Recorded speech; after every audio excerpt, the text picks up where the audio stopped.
So I just recently had a listing where we held this listing for 5 months, just got fired, unfortunately. But I really felt like we did everything we could possibly do to sell this house, right? 6, 7 different videos. I even posted on my YouTube, which is something that I never do. If you hire me to list your home, do not expect me to do that. Um, we did showings on Christmas Eve, like everything in between, right? And from the very beginning, we were very vocal that this home was probably priced about $120,000 more than what it was worth. We ended up getting a subject to sale offer that was, a much better than market value price for this home. But unfortunately, the buyers who had something to sell also didn't want to drop their price. So they couldn't sell their place because they were priced high. We couldn't sell ours because we were priced high. And then the deal never came together, right?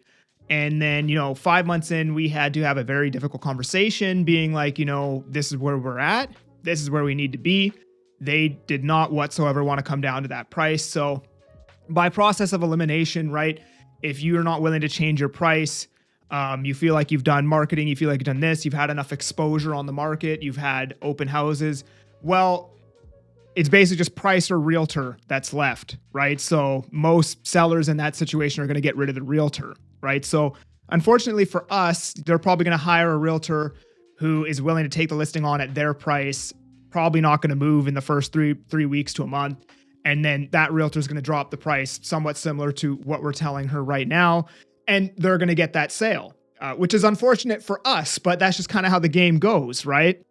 And, I had another one. This seller wanted a certain price. I told her I can't take it on. I literally can't even take on your listing at that price. Which is very unfortunate because she really wanted specifically me to take it on, so much to the point that we had like a 40-minute conversation about like why I can't take it on because, a month in, you're going to be thinking that I'm not doing my best to sell this property. I'm not doing enough marketing. I'm not doing enough open houses. I'm not doing this, that, and the other. And then it comes down to process of elimination. You're probably going to want to get rid of me. And then it's going to strain our relationship, right? So I couldn't take on that listing. So she hired another realtor who took the listing on at the price that she wanted. And now 3 weeks later, they've dropped it down to or a month later, they've dropped it down to the price that I originally told her. But unfortunately now since we initially talked, there's tariffs, Hudson's Bay is going bankrupt. Now we've got a CPI reading. And on top of all of this, a higher CPI reading. And on top of all of this, now there's 5 other active comparables in this building, right? So 9 out of 10 times, when you are listing your house, realtors are telling you a price because more than likely they've looked at data, right? They've pulled comparable sales, active listings, stats. They have other listings. They know what's happening with those listings. And there's some basis for why they're telling you that price. And in the current market conditions, trying the higher price is actually resulting in a lower sale because the longer you're on market, the more prices are dropping, right? And you guys have heard me say this before, but in a market like this, you kind of want to shoot ahead of the running deer, right? So like if you're a sniper trying to shoot a deer, or hunter, whatever term you want to use, you don't want to aim right at the deer's torso, like dead center. You want to aim like a foot in front of the deer so the deer like runs into the bullet, right? And that's kind of what you want to be doing with your listings right now. Unless you have a really special product with no competition that's in very low inventory, you might get a valuation that's higher than market value. If somebody really needs that home, they might be willing to pay more for it knowing there's only one of them in the market. But if you have like a run-of-the-mill 2-bedroom condo in like Surrey Central where there's 700 condos, you literally got to be dumping that listing, right? Like you got to take a look at all the actives and then price yours lower than that one. Because here's the thing, right? This is what people are trying to do. It's like, okay, there's one at 600,000 and then, there's a bunch of them at 630,000. So instead of undercutting the 600,000, they're like, oh, well, there's a bunch at 630 and blah, blah, and they kind of just ignore the one at 600,000 and then they might price it at like 615. Well, the risk you're running is like somebody else brings their listing to market at 589. And then once that one sells, well, now the price isn't 589. That one might sell at 580, 575. Well, now you got to be at 579.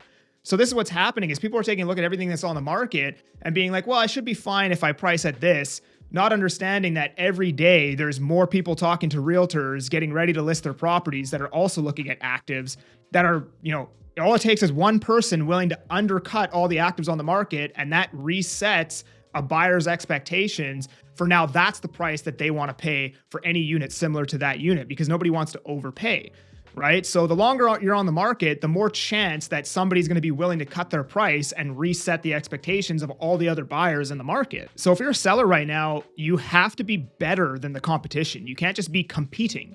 You have to be the best option, the very best, right? Now, if you're a buyer, I'm legitimately starting to see deals come up. Lowball offers have made a comeback.